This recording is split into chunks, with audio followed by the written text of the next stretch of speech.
সকালে রজনী ঘুম থেকে উঠে দেখে একটা লাগেজ গুছানো। আজ আবারও সিরাজুল ইসলামের কোনো অফিসিয়াল ট্যুর আছে নাকি? এই লোকের এই এক স্বভাব, হুট করেই বলবে তার অফিসিয়াল ট্যুর আছে। রজনী ভাবনা চিন্তা বা কথা বলার সময় পেল না। তাকে দ্রুত চায়ের পানি বসিয়ে মহুয়া বেগমের জন্য রান্না করতে হবে। আগে মহুয়া বেগমকে খাইয়ে তারপর আবার সবার জন্য নাস্তা বানাতে হবে। রজনী রান্নাঘরে ঢুকে গেল। চা বানানো শেষ হতে নার্গিস এলো চা নেওয়ার জন্যে। তার 4 ছেলে মেয়ে আর স্বামীর জন্য চা নিল। রজনী ডেকে বলল, তোর ভাইজানের মনে হয় টোর আছে, একটু রুটিগুলো বেলে দে এসে পারলে। নার্গিসের মুখটা থমথমে হয়ে গেল। গম্ভীর করে বলল, জুনি কোথায়? ওরে বলেন রুটি বানাতে। আম্মা কচু তরকারি খাবেন বলেছেন। চুনি কচুর ডাগা কাটছে, তুই তাহলে সেটা কর। চুনি রুটি বানাবে। নার্গিসের মেজাজ খারাপ হয়ে গেল। সব দিক থেকে ধরা পড়ে গেল নাকি। কচু ধরলে হাত চুলকাবে, তার চাইতে রুটি বানানো ভালো। কিন্তু এত রুটি বানালে আজকে আর নার্গিসের হাতের জায়গায় থাকবে না। ভেবে চিনতে বলল, আপনি রুটি বানান তাহলে, আমি চা নাস্তা বানাই। রজনী অমত করল না। রজনী রুটি বানাতে বসে। নার্গিস শাশুড়ির জন্য অল্প তেল মশলা দিয়ে সবজি খিচুড়ি রান্না করে নরম করে। রান্না করতে গিয়ে নার্গিস হিসাব করে ঠিক কত বছর পরে সে হাতে হাতা খুন্তি নিয়েছে। মহুয়া বেগমের সময় মতো খাবার না হলে তিনি অশান্তি করেন, তাই রান্না হতেই নার্গিস নিয়ে গেল তার খাবার। প্রতিদিন রজনী রান্না করে। রজনীর হাতের রান্নায় এই বাড়ির বড় থেকে ছোট সবাই অভ্যস্ত। কেউ রান্না করে মায়া মমতা যত্ন মিশিয়ে, আর কেউ রান্না করে বিরক্তি নিয়ে। রান্না এমন একটা সেন্সিটিভ টাস্ক যেখানে স্পষ্ট বোঝা যায় ভালোবাসা মিশ্রিত রান্না নাকি বিরক্তি। মহুয়া বেগম এক চামচ মুখে তুলেই নার্গিসের দিকে তাকায়, তারপর জিজ্ঞাসা করে, কে রান্না করেছে? নার্গিসের রাগ লাগে। এই মহিলা এত নখরা করে সবকিছু নিয়ে সব সময়। কোন যুগে জমিদার ছিল, এখনো সেই ঠাটেই চলতে চায়। সবাইকে মনে করে তার কাজের লোক। মহুয়া বেগম আবারও জিজ্ঞাসা করলো, কেউ রাঁধছে? রজনী রাঁধে নাই? আমি রান্না করছি। মহুয়া বেগম প্লেটে পানি ঢেলে দিয়ে পড়ল, নিয়ে যাও এগুলো। এইসব ছাইপাশ মহুয়া বেগম খায় না কোনো কিছুই, তো জানো না? ছোট লোকের ঘর থেকে মেয়ে আনছি ছেলের বউ করে। না আছে শিক্ষা, না আছে কোনো গুণ। গুণের মধ্যে একটাই আছে, কেমনে কাম কাজ না কইরা খাইতে পারে। যতই বলি রজনীর দোষ, রজনীরে ছাড়া সবই অচল। নার্গিস তেতে উঠে বলল, আমি ছোট লোক, ছোট লোকের মেয়ে দেখেই বেঁচে গেছেন। যদি রজনীর মতো হতাম তাহলে আপনাদের এত নখরা আমি সহ্য করতাম না। আমারে রজনী ভুলেও ভাববেন না, আমি নার্গিস, কাজের লোক না। নার্গিস প্লেট নিয়ে চলে গেল। কিছুক্ষণ পর শিরিন গিয়ে মিরাজুল ইসলামকে ডেকে আনলেন। নার্গিস তৈরি হয়েই ছিল, আজকে সে ছেড়ে কথা বলবে না। মিরাজুল ইসলাম আসতেই মহুয়া বেগম বললেন, তোর বউ নিয়ে তুই আজকেই আমার বাড়ি থেকে বের হয়ে যাবে। আমার নাতি নাতনি কেউই যাবে না, তুই তোর বউ নিয়ে চলে যাবে। ছোট লোকের মেয়ের সাহস কত আমার মুখে মুখে কথা বলে। মহুয়া বেগমের সাথে তর্ক করে তোর বউ। আমি জমিদার বংশের মেয়ে, জমিদার বংশের বউ, ওর এই স্পর্ধা হয় কি করে? নার্গিস দরজার পাশে দাঁড়িয়েছিল, রুমে ঢুকে বলল, এত জমিদারি হইলে আমার মতো ছোট ঘরের মেয়েকে আনলেন কেন? কি ভাবছেন ছোট ঘরের মেয়ে এনে কাজের লোকের মতো রাখবেন? আপনার আর আপনার মেয়ের কথা নিচে রাখবেন? পুতুলের মতো চলুম? এত সোজা না সবকিছু। আমি ছোট ঘরের মেয়ে, আমার বাপ মা বড় ভাবের মতো সমাজের নামি দামি মানুষ না, উচ্চ বংশীয় না, যে তার মতো আমারও বাবা মায়ের মান ইজ্জতের চিন্তা করে দাঁত কামড়ে সবকিছু সহ্য করে যেতে হবে। আমাকে ওনার মতো বাদী বানাতে পারবে না কখনো। উনি তো শিক্ষিত বাদী এই বাড়ির। আমার এত ঠেকা নেই, থাকলাম না আপনার বাড়িতে। মিরাজুল ইসলাম নার্গিসের গালে সকালে একটা থাপ্পড় বসালেন। নার্গিস হতভম্ব হয়ে তাকিয়ে রইল। এই প্রথম স্বামী তার গায়ে হাত তুলেছে। মিরাজুল ইসলাম গম্ভীর হয়ে বলল, সবসময় বড় ভাবিকে টেনে কথা বলতে আমি নিষেধ করেছি। আমার মা বোনের চাইতে বড় ভাবি আমার কাছে অধিক সম্মানীয়। এই থাপ্পড়টা শুধুমাত্র বড় ভাবিকে অপমান করে কথা বলাই দিয়েছি। শিরিন অবাক হয়ে বলল, তোর বউ যে আমার সাথে বেয়াদবি করছে সেটা? আমার সাথে কোনো বিয়াদবি নার্গিস করেনি আপা, আমার কথার উত্তর দিয়েছে শুধু। আমার নিজেই যদি এমন প্রসঙ্গ নিয়ে কথা বলে যার উত্তর তার অপমান হয়, তাহলে কেন বলেন এরকম কথা? আমি এই বাড়িতে থেকে কোথাও যাব না। এই বাড়ি আমার বাপ দাদার বাড়ি। মায়ের বাপের বাড়ি না, হতে পারে আব্বা ওনার নামে লিখে দিয়েছে, তাতে কি? আমি কোথাও যাব না। নার্গিস রুম থেকে বের হয়ে গেল। মিরাজুল ইসলাম মায়ের দিকে তাকিয়ে বলল, আম্মা, এখন ভালো লাগছে না।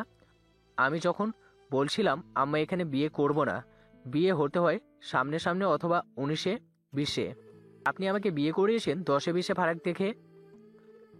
কেন আম্মা? শুধুমাত্র বড়ভাবে শিক্ষিত বলে, চাকরি করতে চাই বলে আপনি ওরকম করেছেন?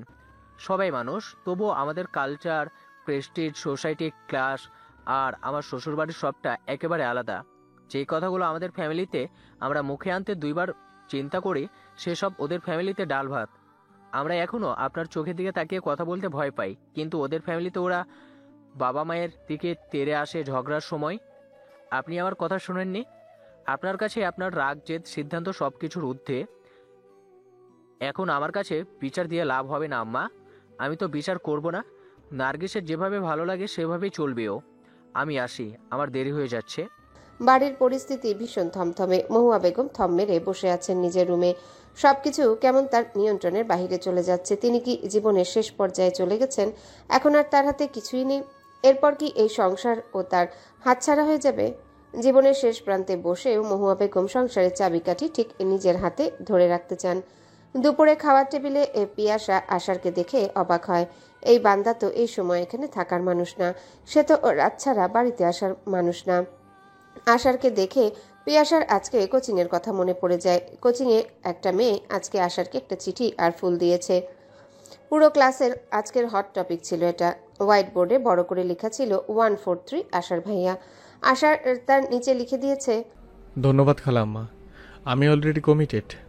পিয়াসা মনে মনে ভাবল, এই বন্য লোকের সাথে কার আবার সম্পর্ক করতে ইচ্ছা করছে, আর কেই বা সম্পর্কে আছে। মানুষের রুচির এত দুর্ভিক্ষ। খাওয়ার পর আশার পিয়াসাকে বলল তার সাথে যেতে। পিয়াসা বুঝতে পারল না কেন ডাকছে। রজনী রান্নাঘরে ব্যস্ত, পিয়াসার গেল না। এই লোকটার সাথে তার কোনো কথা নেই। কিছুক্ষণ পর আশার এলো পিয়াসার রুমে। পিয়াসার হাত ধরে টেনে নিয়ে গেল রজনীদের রুমে।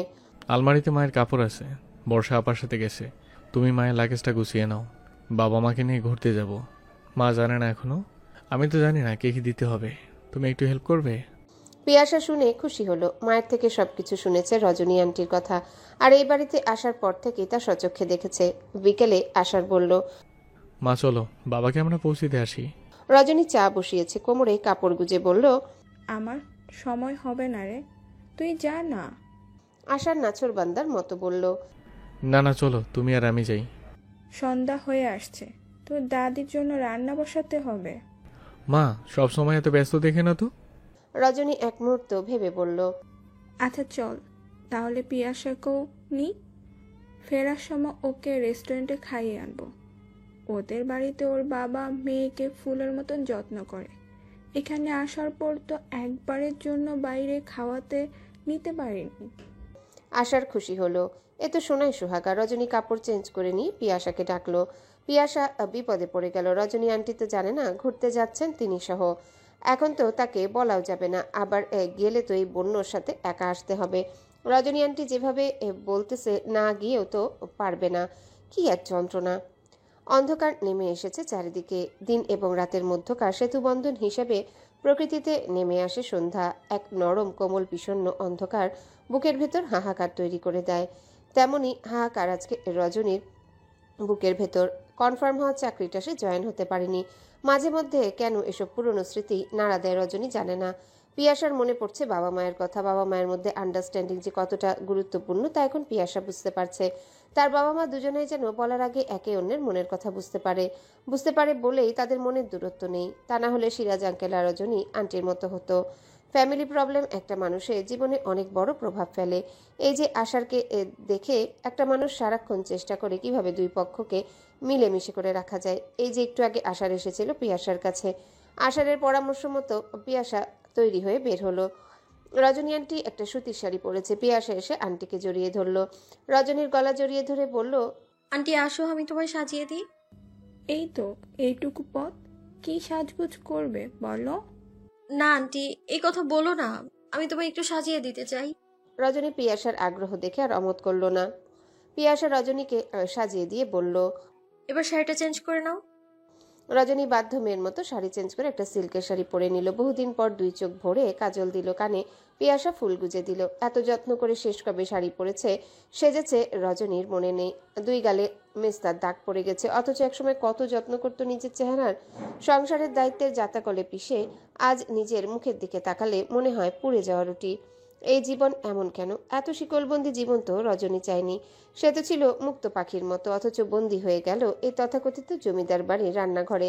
অবশ্য জমিদার বাড়ির রাঁধুনি হয়েছে, এর মূল্য তো তাকে চুকাতেই হবে। ভাবতে ভাবতে রজনীর 2 চোখ ভিজে আসে, চোখের কাজল লেপটে যায় মুহূর্তে। বুকের ভেতর থেকে হুহু করে কান্না আসছে। আশার এসে পাঞ্জাবির কোনা দিয়ে মায়ের চোখের কাজল মুছে দিল।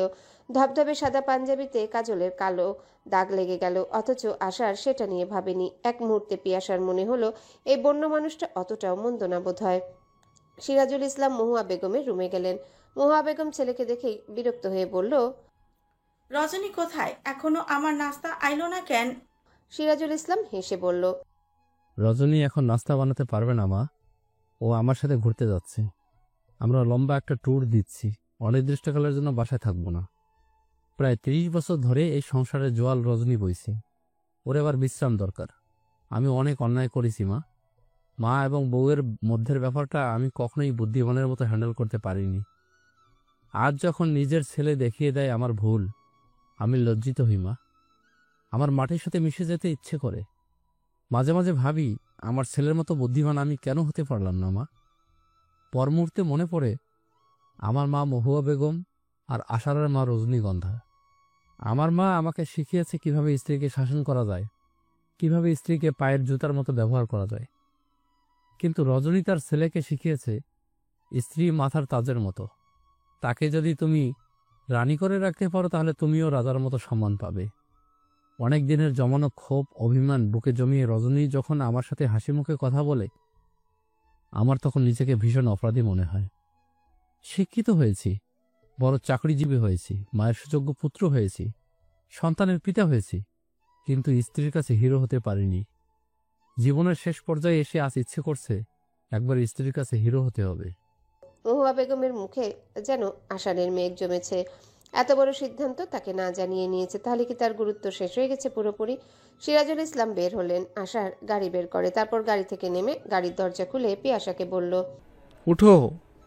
পিয়াসার আবারও বাবার কথা মনে পড়ে গেল। বাবাও তো এভাবেই তাকে যত্ন করে। সিরাজুল ইসলাম আশারের দেখা দেখে রজনীকে গাড়ির দরজা খুলে দিল। রজনী অবাক হয়ে স্বামীর দিকে তাকায়। কবে এভাবে সিরাজুল ইসলাম তার প্রতি ভালোবাসা দেখিয়েছে তা রজনীর মনে পড়ছে না। পিয়াসার কেমন বুক কাঁপছে, তাকে কেন এই মানুষটার পাশে বসে যেতে হচ্ছে। এক বুক অস্বস্তি নিয়ে পিয়াসা আশারের পাশে বসে। গাড়ি চলছে এয়ারপোর্টের উদ্দেশ্যে। খোলা জানালা দিয়ে বাতাস এসে উড়িয়ে নিয়ে যাচ্ছে পিয়াসার খোলা চুল। আশার মুগ্ধ হয়ে তাকায়। এই মেয়ে কি তাকে মুগ্ধ করতে করতে শেষ করে ফেলবে? সে কি জানে না তার প্রতিটা নিঃশ্বাসে আশার মুগ্ধ হয়? জানবে না কখনো। এয়ারপোর্টে এসে রজনী প্রথমবারের মতো চমকায় যখন পিয়াসা আর আশার দুজনাই বলল, আল্লাহ হাফেজ আন্টি, আঙ্কেল, আপনাদের ভ্রমণ আনন্দদায়ক হোক। রজনী হতবিহ্বল হয়ে তাকিয়ে রইল। সিরাজুল ইসলাম স্ত্রীর পাসপোর্ট বের করে বলল, এই ট্যুর একা আমার না, আমাদের দুজনের। এই ট্যুরের স্পন্সর তোমার ছেলে। রজনী অবিশ্বাস দৃষ্টিতে তাকায়। আশার পিয়াসার হাত ধরে টেনে নিয়ে যেতে লাগলো। পেছন থেকে তাকিয়ে রজনীর হঠাৎ করে মনে হলো এই হাতটা যদি আশার আজীবন ধরে রাখত। কিন্তু তা কি হবে? পিয়াসার সবকিছু জানার পর কি কেউ মেনে নিবে কখনো? বিমানবন্দরে রজনী এর আগেও অনেকবার এসেছে, কখনো তার ভাগ্য হয়নি ভেতরে প্রবেশ করার। ডোমেস্টিক ফ্লাইটে আজকে তারা কক্সবাজার যাচ্ছে। রজনীর বুকের ভেতর কেমন যেন লাগে। বিয়ের পর সিরাজুল ইসলাম হানিমুনে তাকে নিয়ে কক্সবাজারে যাবে বলে সিদ্ধান্ত নেয়। রজনী তখন সদ্য বিবাহিতা, রজনীগন্ধার মতো সুন্দরী রজনী। মনে মনে হাজারটা প্ল্যান করে ফেলেছে। সমুদ্রের পাড়ে শাড়ি পরে স্বামীর হাত ধরে হাঁটবে, বিচে বসে দুজন মিলে বাদাম খাবে, রজনী বাদামের খোসা ছাড়িয়ে দিবে। সমুদ্রের বুকে সূর্যটা কিভাবে মিলিয়ে যায় 2 চোখ ভরে সেই বিদায়ের দৃশ্য দেখবে। দুজন মিলে ক্যান্ডেল লাইট ডিনার করবে। কত কত স্বপ্ন ছিল 2 চোখে। বুকের ভেতর যেন হাজারটা ফানুস উঠছিল, কিংবা হাজারটা প্রজাপতি মন বাগানের খুশির গান গাইছে। রাতে রজনী ব্যাগপত্র সব গুছিয়ে নিল। সকালে ট্রেনে তারা চট্টগ্রাম যাবে। সকালে ঘুম থেকে উঠে দেখে শিরিনের হাজবেন্ড তারিন, 3 জনাই তৈরি হয়ে আছে ব্যাগপত্র গুছিয়ে। তারিনের তখনও বিয়ে হয়নি। মহুয়া বেগম সিরাজুল ইসলামকে নির্দেশ দিলেন তাদেরও সাথে নিয়ে যেতে। মা ভক্ত সিরাজুল ইসলাম অমত করতে পারলেন না। রজনী তখনও বুঝতে পারল না সমস্যাটা। কিন্তু সমস্যা শুরু হলো যখন কক্সবাজারে পৌঁছায়। হোটেল রুম বুক করা হলো 3টা। যেতে যেতে রাত হয়ে যায়। রাতে তারিন এসে ভাইয়ের কাছে কান্নাকাটি শুরু করে দিল। সে একা কিভাবে ঘুমাবে এরকম হোটেল রুমে? নিরাপত্তা কি? মা তাকে বলে দিয়েছে ভাবির সাথে ঘুমাতে, সে একা ঘুমাবে না। রজনী শুকনো মুখে স্বামীর দিকে তাকায়। সিরাজুল ইসলাম সাথে সাথে বললেন, অসুবিধা নেই, তুই আর তোর ভাবি এখানে ঘুমা, আমি ওই রুমে ঘুমাবো। সারা রাত রজনীর 2 চোখ জ্বলছিল। কাঁদেনি রজনী মোটেও। সে বুঝে গিয়েছিল মহুয়া বেগম তাকে এভাবেই ক্ষতবিক্ষত করে যাবেন। কক্সবাজারে 3 দিন রজনীর সময় কেটেছে তারিনকে পাহারা দিতে দিতে। তারিন বিচে চলে যায়। রজনীকে পাহারাদারের মতো তার পাশে পাশে থাকতে হয়। তারিন সাঁতার জানে না, সে সমুদ্রে নেমে যায়। রজনী তাই চোখে চোখে রাখে। সিরাজুল ইসলাম হোটেল রুমে বসে টিভি দেখেন সর্বক্ষণ। রজনীর আর সমুদ্র বিলাস করা হলো না, বিচে বসে সূর্যাস্ত দেখা হলো না, শাড়ি পরে সমুদ্রের পাড়ে হাঁটা হলো না। যতটা স্বপ্ন নিয়ে রজনী কক্সবাজারে এসেছিল ততটা ক্ষত নিয়ে বাড়ি ফিরে। বছর কয়েক পর আবারও সিরাজুল ইসলাম স্ত্রীকে নিয়ে কক্সবাজারে যাবেন বলে জানান সবাইকে। তখন মিরাজুল ইসলামও বিয়ে করেছেন। মহুয়া বেগম বললেন তিনিও যাবেন, সমুদ্র দেখতে ইচ্ছে করছে তারও। রজনীকে বলল তার ব্যাগপত্র গুছিয়ে নিতে। রজনীর বুকে পাহাড় চেপে বসে। মহুয়া বেগম গেলে তাকে 24 ঘন্টায় তার আশেপাশে থাকা লাগবে। তিনি হোটেলের খাবার খাবেন না, রজনীকে তার জন্য আলাদা রান্না করতে হবে। রজনী উঠে বলল সে যাবে না, তার শরীর ভালো লাগছে না। রজনী যাবে না বলায় মহুয়া বেগম বললেন তিনিও যাবেন না। সিরাজুল ইসলাম রজনী আর মহুয়া বেগম ছাড়া পরিবারের বাকি সদস্যদের নিয়ে গেলেন। আজ বহু বছর পর অতীতের স্মৃতি মনে পড়ে রজনীর নিঃশ্বাস বন্ধ হয়ে আসতে লাগলো। অথচ আজকে তার আগের মতো সেই অনুভূতি নেই। সমুদ্র দেখার আকুলতা নেই, বুকের ভেতর হাজারো প্রজাপতি উড়াউড়ি নেই। অথচ এখন ডিস্টার্ব করার কেউ নেই। কেন যখন সময় থাকে তখন পরিস্থিতি অনুকূলে থাকে না? কেন সময় চলে গেলে সব পাওয়া যায়? তখন কি মনে সেই আনন্দ থাকে? সিরাজুল ইসলাম রজনীর হাত ধরে হাঁটছেন, অথচ রজনীর মনে আজ একটুও আন্দোলিত হচ্ছে না। লজ্জায় আবেশে কান লাল হয়ে যাচ্ছে না। অথচ একটা সময় ছিল চাতক পাখির মতো প্রতীক্ষা করত কখন সিরাজুল ইসলাম তার হাত ধরবে। মহুয়া বেগমের রুমে জরুরি সভা বসেছে। শিরিন, নীরা, মীরা, মিনি, নার্গিস সবাই উপস্থিত। মহুয়া বেগমের মুখ থমথমে, তেমনি থমথমে নার্গিসের মুখ। নার্গিস শুরুতেই বলে উঠল, আমি সারাদিন এত রান্না বান্না করতে পারবো না। সবার মতো এরকম ফাটফরমাস আমি শুনতে পারবো না। রান্না বান্না বড় আপা করবেন, ঝুনি এগিয়ে দিবে সবকিছু। শিরিন আর্তনাদ করে বলল, শুনলেন আম্মা, আপনার ছোট ছেলের বউ কি বলছে? শুনছেন আপনি? আমি কি রান্না করুম? আমি জমিদার বংশের মেয়ে, কামের মেয়ে না। আমি ছোট বংশের মেয়ের সাহস কত আমাকে বলে রান্না করতে? নার্গিস চটল না। সে জানে তাকে দিয়ে কেউ কিছু করাতে পারবে না, তাই ঠান্ডা গলায় বলল, আমার যা বলার বলে দিচ্ছি, আমি রান্নাঘরের কোনো কাজ করতে পারবো না। লাগলে আমার পোলাপানের জন্য হোটেল থেকে খাবার আনবো। মহুয়া বেগম বললেন, বাড়িতে যে এত অতিথি, তারা আমার দিকে যারা তাদের জন্য আমি খাবার এনে দেব। সবার চিন্তা তো আমার না আম্মা। মহুয়া বেগম কি বলবেন বুঝতে পারছেন না। ছোট ছেলেকে বলে লাভ বিশেষ হবে না। মহুয়া বেগম নার্গিসকে উদ্দেশ্য করে বলল, তুমি এত স্বার্থপর কবে হলে? নার্গিস হাসে। আজ আর রাগ হয় না তার। মিষ্টি হেসে বলে, আম্মা, আমি কিন্তু শুরুতে এরকম ছিলাম না, বরং নিচু পরিবার থেকে বউ হয়ে এসেছি। সব সময় হীনমন্যতায় ছিলাম। আপনি আমাকে শিখিয়েছেন এসব। আপনি আমাকে বুঝিয়েছেন আমি ছোট বউ, আমার কোনো কাজ করতে হবে না। সব সময় বড় ভাবির নামে আমার কানে বিষ ঢেলেছেন। আমাকে হাতে কলমে আপনি এইরকম করেছেন সবার অলক্ষ্যে, এমনকি আপনার ছেলেকেও। আমি চাইলে আপনার ছেলেকে বলতে পারি আপনি যে আমাকে এইসব কিছু শিখিয়েছেন। মহুয়া বেগম আর কথা বাড়ান না। শিরিন বলল, আম্মা, আপনি বড় ভাই সবাইকে এই বাড়ি থেকে বের করে দেন। আপনার অনুমতি ছাড়া ওরা এরকম সিদ্ধান্ত নেয় কিভাবে? মহুয়া বেগম বিরক্ত হলেন মেয়ের কথায়। রজনী নেই, এখনো 24 ঘন্টা হয়নি। এখনই তিনি এরকম বিপদে পড়েছেন। রজনীকে এই বাড়ি থেকে বের করে দিলে তিনি নিজেই তো ভাতে মরবেন। রাতের বেলা নার্গিস সত্যি সত্যি নির্জনকে দিয়ে হোটেল থেকে খাবার আনিয়ে নিল। মহুয়া বেগম রুমে বসে শুনতে পেলেন সেই খবর।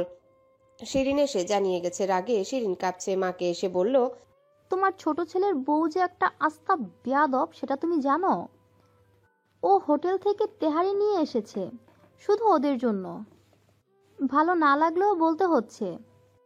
বড় ভাবি তো কোনোদিন এরকম কিছু করেনি মা। আমরা সবাই রাতে কি খাবো সেই চিন্তা একবারও করেনি। নীরা বলল, মা, ওরা তেহারি এনেছে, আমরা কাচ্চি আনবো, তুমি টাকা দাও। শিরিন টাকা বের করে দিল। মহুয়া বেগম অবাক হয়ে দেখলেন কিছুক্ষণ পর নীরা 4 প্যাকেট কাচ্চি নিয়ে এসেছে। নার্গিস যে রান্না করবে না মহুয়া বেগম জানেন। নিজের মেয়েকে উদ্দেশ্য করে বললেন, বাড়িতে যে এত অতিথি, ওরা কি খাবে? নার্গিস রাঁধতেছে না, তাই তুইও রানবি না? মা, আমি এত মানুষের জন্য রান্না বান্না করতে পারবো না। আমি এই বাড়ির মেয়ে, কাজের লোক না। এরকম হলে আমি আমার শ্বশুর বাড়িতে চলে যাব। এত মানুষের কাজ আমি করতে পারবো না। মহুয়া বেগম অথই জলে পড়লেন। তার নিজের খাবার দাবারে অনেক রকম বিধি নিষেধ আছে। সব খাবার তিনি খান না সব সময়। অনেকদিন পর বুকের ভেতর কেমন কেমন অপরাধবোধ জন্ম নিচ্ছে তার। রজনীকে কষ্ট দেওয়ার জন্যই তিনি সবসময় নার্গিসকে ব্যবহার করেছেন। দুই বউকে সবসময় প্রতিপক্ষ বানিয়ে রেখেছেন। আজ দেখেন তিনি আসলে সবার প্রতিপক্ষ হয়ে গেছেন। প্রায় 30-32 বছর পর মহুয়া বেগম রান্না করতে এলেন। আজ এত অসহায় লাগছে তার। দিন শেষে তার পাশে কেউ নেই। পিয়াসা জড়সড় হয়ে বসে আছে আষাঢ়ের পাশে। কেমন দমবন্ধ অনুভূতি হচ্ছে তার। এই লোকটার থেকে সে দূরে দূরে থাকতে চায়, অথচ ভাগ্য তাকে বারবার কেন কাছাকাছি নিয়ে আসে। অনেকটা সময় পর আশার গাড়ি থামা একটা রেস্টুরেন্টের সামনে।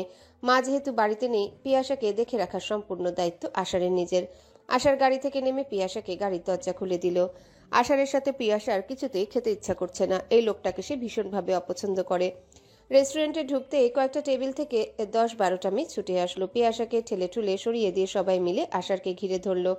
সবার ধাক্কাধাক্কিতে পিয়াসা দরজার সামনে চলে গেল।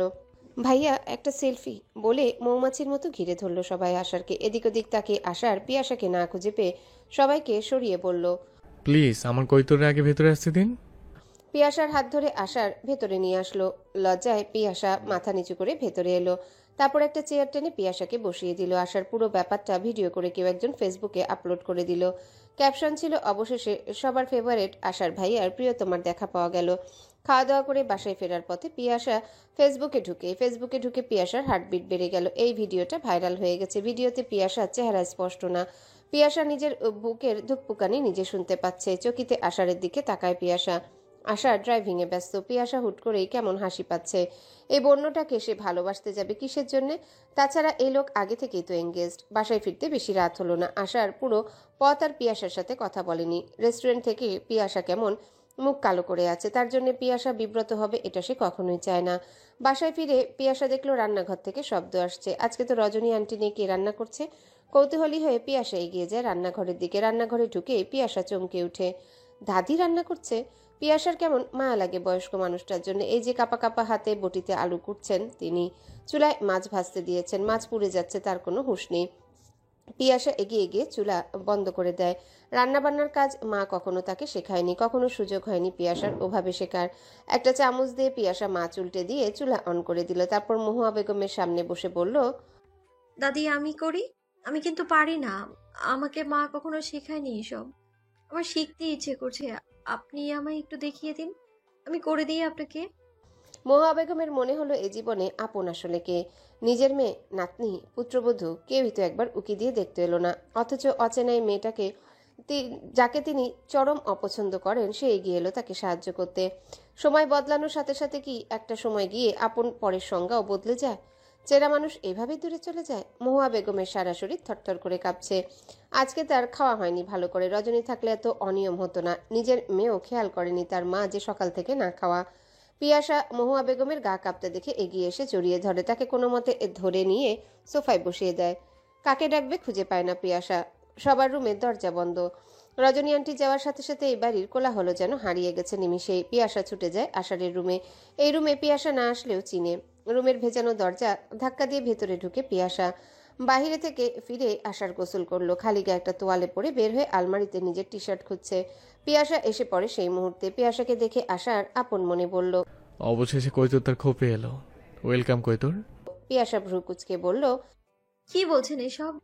কৈতর পালতে পালতে কি মাথা হ্যাং হয়ে গেছে নাকি? আমি কৈতর না, মানুষ। পিয়াসা আমি। আশার হেসে বলল, আমার রুমে হঠাৎ কি মনে করে? আমাকে মিস করছিলে? আপনার মতো বন্য কাউকে আমি মিস করতে যাব কোন দুঃখে? আশার পিয়াসার হাত টেনে নিজের কাছে টেনে আনে। পিয়াসার কানের কাছে মুখ নিয়ে ফিস ফিস করে বলল, কোনো একদিন এই বন্য মানুষটাকেই যদি জীবন তোমার করে দেয়? পিয়াসা ধাক্কা দিয়ে নিজেকে সরিয়ে নিতে চায়। আশার খুব শক্ত করে ধরে আছে। পিয়াসা নিজেকে এক চুলও সরাতে পারে না। আশার হেসে বলল, বৃথা চেষ্টা করিও না আমার রঙিলা কৈতর। এই ক্ষোভে একবার যখন ধরা দিয়েছ, আজীবনের জন্য আর ছাড় পাবে না। আশার যাকে চায় তাকে নিজের করে রেখে দেয়। পিয়াসার কেমন নিঃশ্বাস আটকে আসছে। এই লোকটা এমন চাপটে ধরে আছে কেন তাকে? আমার ছাড়ুন প্লিজ, আমার দম বন্ধ লাগছে। ছাড়ার জন্য তো ধরনি, তুমি যখন নিজ থেকে ধরা দিয়েছ তা আমি তো ছাড়বো না। পিয়াসা কাঁদো কাঁদো গলায় বলল, আমি ইচ্ছে করে আসিনি এখানে, বিশ্বাস করুন দাদি। দাদি কেমন করছে তাই এসেছি আমি আপনাকে ডাকতে। আশার হেসে ফেলে পিয়াসার ভয়ার্ত মুখের দিকে তাকিয়ে। মীরাকে শিরিন পাঠিয়েছে আষাঢ়ের রুমে। আষাঢ়ের বাবা মা ফেরার আগে শিরিন চায় যে কোনোভাবে মীরার সাথে আষাঢ়ের বিয়েটা দিয়ে দিতে। তাতে যদি নিজের মেয়ের কিছুটা বদনাম হয় হোক। এরকম রাজ্য আর রাজপুত্র থাকলে একটু একটু কলঙ্ক মেনে নেওয়া যায়। শিরিন মনে মনে জানে আষাঢ়ের মতো ছেলে দ্বিতীয়টি হবে না। অন্য কোনো মেয়ে কেন এত ভালো একটা ছেলের বউ হবে তার নিজের মেয়ে থাকতে? মীরা যদিও মাঝখানে মায়ের এসব পাগলামির সাথে তাল মেলানো বন্ধ করে দিয়েছিল, কিন্তু ইদানিং আষাঢ়ের এত ক্রেজ, এত ফ্যান ফলোয়ার দেখে মীরার মনে আবারও লোভ জন্মায়। তাছাড়া আষাঢ় তার মামার একমাত্র ছেলে, মামার তো আছেই, আষাঢ়ের নিজেরও তো কোনো কিছুই কম নেই।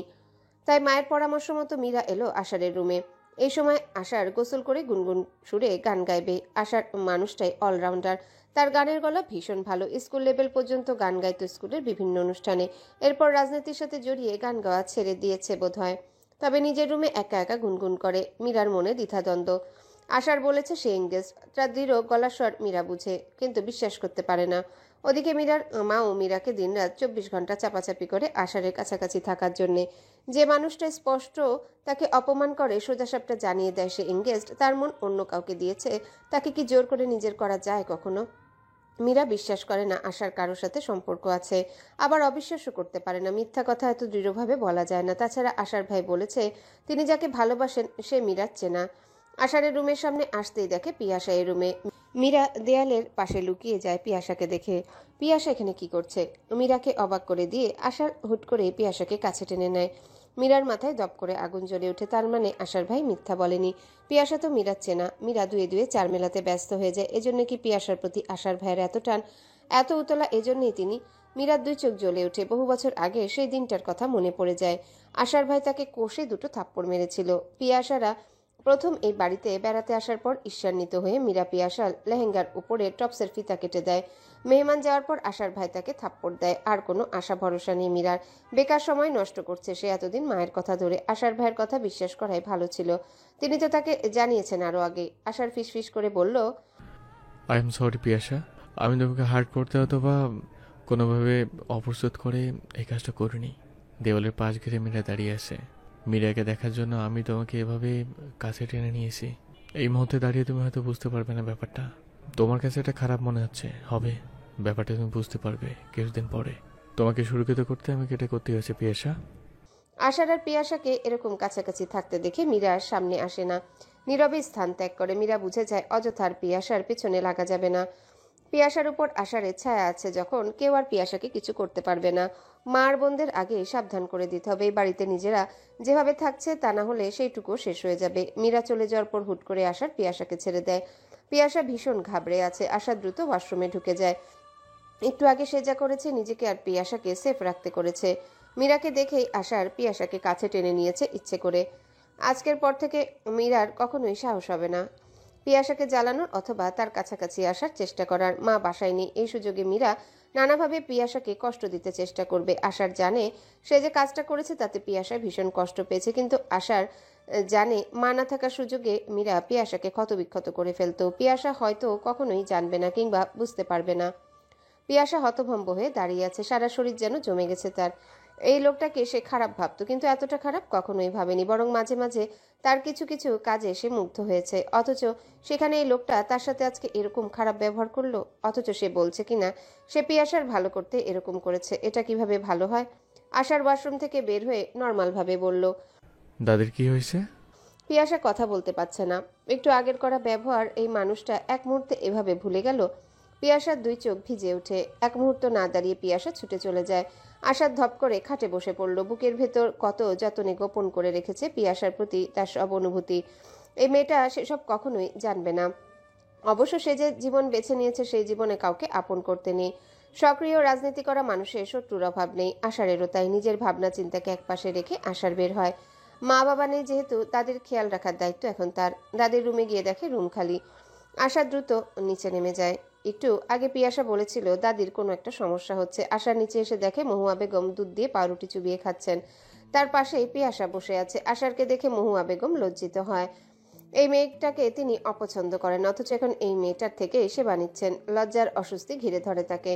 আশার দাদিকে উদ্দেশ্য করে বলল, তো দাদির রজনীগন্ধাহীন তোমার সংসার এখন কেমন চলছে? নিশ্চয়ই খুব ভালো, তাই না? আমার মতো ছিল আজ তো একটা ঝামেলা তোমাদের জন্য। মহুয়া বেগম নিজে দুর্বলতা ঢাকতে উচ্চস্বরে বললেন, সব তোদের মা ছেলে চক্রান্ত। তুই আর তোর মা আমার ছেলের মাথা খাইছস। আমার ছেলে এই জন্য এখন আমার কথা শুনে না। আমি আল্লাহর কাছে বিচার দিব। তোর মা আমার তামাশা দেখার জন্য আমারে রাইখা আমার ছেলের লগে এই বুড়া কালে রং তামাশা করতে গেছে। তোর মায়ের কারণে এই বয়সে আমাকে রান্না করে ঢুকতে হয়েছে। আল্লাহ বিচার করবো তোর মায়ের। আশার হেসে ওঠে। পিয়াসা হতবাক হয়। এই কেমন মানুষ, কি বলছেন উনি? আশার বলে ওঠে, আপনি ভীষণ অদ্ভুত মানুষ দাদি। এত বছর ধরে যিনি আপনার সব দায়িত্ব পালন করেছেন তাকে আপনি সর্বশান্ত করেছেন, আর যারা গায়ে বাতাস লেগে ঘুরেছে তাদেরকে কিছুই বলেননি আপনারা। কই, তাদের তো কিছু বললেন না। তাহলে আমার মাকে কেন এভাবে অভিশাপ দিচ্ছেন? আপনি যদি ভাবেন আপনার অভিশাপে আমার মায়ের বড় ক্ষতি হবে, তাহলে আপনি বোকা স্বর্গে বাস করছেন। বিড়ালের দোয়ায় শিখে ছেড়ে দাদি। মহুয়া বেগমের দুই চোখ ভিজে ওঠে। এত অসহায় হয়ে গেছেন কেন তিনি? কেন রজনীকে ছাড়া তিনি আজ একেবারেই অচল হয়ে গেছেন? এত বছর ধরে নিজের মধ্যে জমিদারি যে ভাব তিনি ধরে রেখেছেন তা এবার আস্তে আস্তে কি খসে পড়বে? সবাই জানবে মহুয়া বেগমের ছেলের বউয়ের মতো মহুয়া বেগমকে কানাকড়িও মূল্য দেয় না। সবাই জানবে মহুয়া বেগম আজ সারাদিন না খেয়েছিলেন। অতিথি আড্ডা যে ধারা তাদের বংশে প্রচলিত ছিল, রজনী চলে যাওয়ার সাথে সাথে কি তাও বন্ধ হয়ে যাবে? রজনীর উপর মহুয়া বেগমের ক্রোধ আরও বাড়তে থাকে। শিরিন মীরার হাত চেপে ধরে বলল, তোরে আমি কি শিখায় পাঠাইছি হারামজাদি মাইয়া? তোর মতো মাথা মোটা গর্ধব কেমনে আমার পেটে জন্ম নিল? আশার সোনার খনি হারামজাদি, নিজের ভালো বুঝিস না কেন? বেডা মানুষ হচ্ছে মোম, মায়া মানুষ হচ্ছে আগুন। আগুন দেখলে মোম গলবেই। একবার গলে গেলে আজীবনের জন্য বন্দোবস্ত করে দিমু আমি। আরো কি তোরে খুলে বলতে হবে?